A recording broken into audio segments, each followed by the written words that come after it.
我对于工业机械修护的第一印象是，就是要学好多东西哦，然后像是要学焊接啊、配线，还有配管、修护，然后仪器的操作。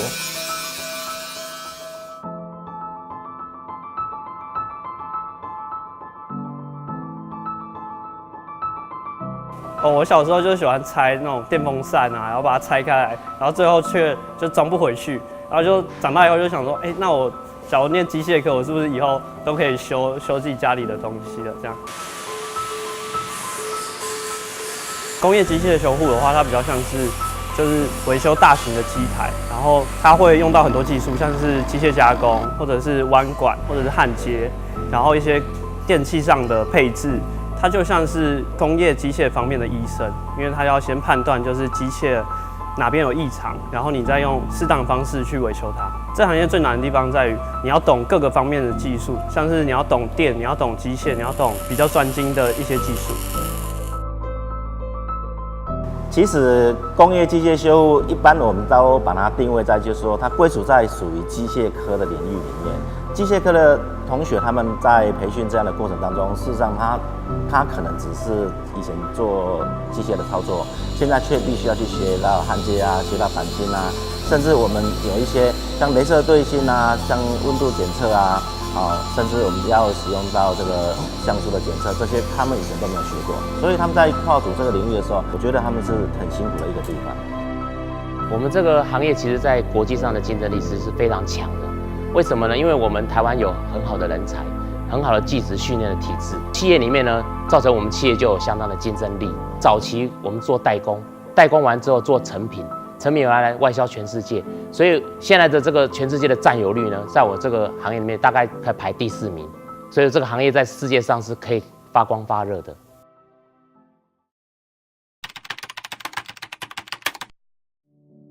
过程中最大的挑战就是要到各个地方去异地训练。那像是我的话，我就是一回到家，然后打包行李一下，然后过了2-3天要去别的地方异地训练。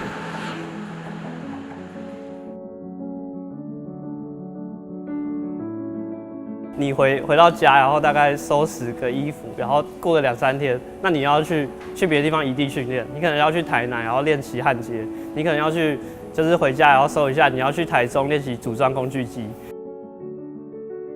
车上就在想，就是把每一个项目都练到最好，因为你最后的时候，你要全部都就是集在你身上，因为每个不同时间练的单独的项目，但你最后1个月的时候，你要把全部压缩在自己的身上，就你要会全部的东西。有一次我发现我在工厂里面找不到左莫明。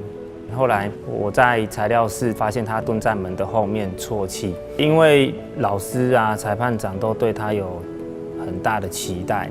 那他会发现说我怎么一直做不到老师的要求、裁判长的期待，所以他的压力很大。支撑我的信念就是不要放弃吧，就是因为你就是再拼一次就好，你每次都在想着我再拼一次就好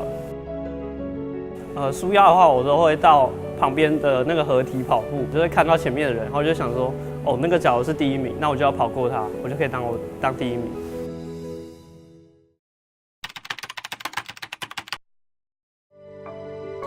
我特别想要感谢我的老师，那因为老师从我一开始高2的时候当选手。他就是每天留下来陪我，然后陪到12点，然后他最后载我回到我的家，然后他再自己回家。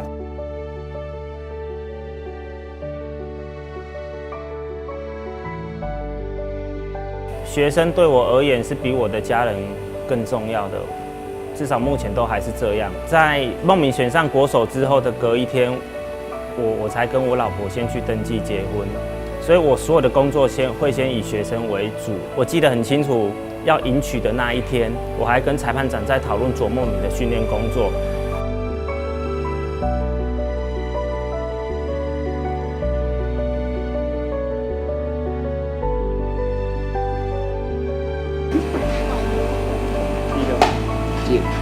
健康，你在指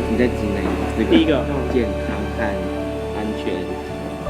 因为我们那一届的时候啊，他比赛，然后我们是1、2、3、4名，就是每一个都有进第2阶段，然后第2阶段的话是3个选手，然后要淘汰1个，那另外2个都是我的学弟，然后就是一起在同样的地方，就是这个地方一起训练，最后我在比赛中打败他，就是赢了只有1-2分，然后对他也是就是觉得要把他的梦想一起带到世界去，我就让他把他名字签在会旗上，然后全部帮助过我的人都有签上那边会旗，然后向世界挑战。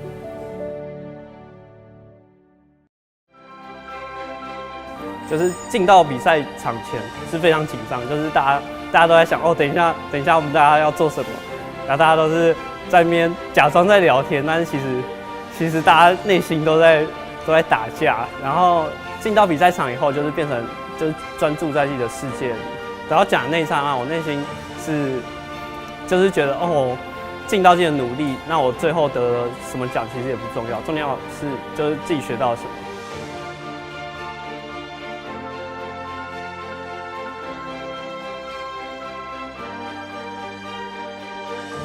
我是总梦敏，我用好奇心来带来行动，用行动来征服世界。